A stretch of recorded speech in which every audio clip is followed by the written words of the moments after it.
New Zealand farmers Grant and Bernie Weller have just won the country's Balanced Farm Environment Supreme Award rewarding sustainable farming. Rearing about 6,000 cattle and sheep, the couple impressed the judges with their ability to combine sustainability and profitability. GlobalMeatNews met them during their visit in London, where they shared their passion for the land and explained to us why good genetics are the basis of a profitable farm business.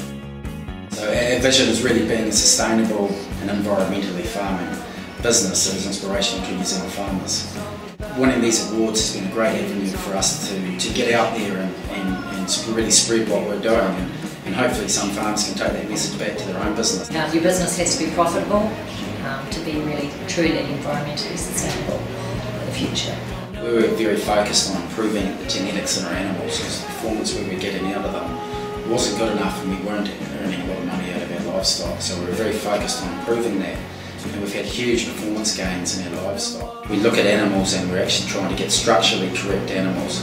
So we're looking at the skeletal composition of the animal, and we're doing it on a live animal, and we're trying to get the correct form around that skeletal composition to breed what we call the optimal animal. The benefits we've had from the money we've put in there has been tenfold. And by doing that, of course, we've got the money we can spend on environmental things as well, planting trees, fences, whatever we want to do, protecting land with the covenants. So it's been massive for us really, and it was all come from our genetic base by improving that in our sheep and our cattle. We don't use a lot of antibiotics at all. We don't drench, we don't inoculate our animals. The sheep are healthy, so there's not the need for it. We also have a business coaching system that we use. Our business coach comes in and we do teleconferences once every 2 weeks, sometimes 3 weeks depending on the season, and he keeps us motivated to carry on, and we discuss things about what's going on the farm, if things change, what's happening in the marketplace. So if we may decide if the market's going to drop, we need to sell lambs now or cattle or whatever,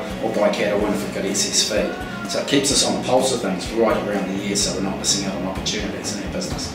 Lambs come into the UK market with Sainsbury's, high yielding, very good quality carcasses that the market wants. So we've been very driven in breeding what the market wants. To meet some of the industry people over here has been really added to our knowledge of the industry and what's going on worldwide, rather than just in our own little space. We farm without subsidies back in New Zealand, and just how they manage that, how they're working through that, what the subsidies they do get, and it's probably a different philosophy.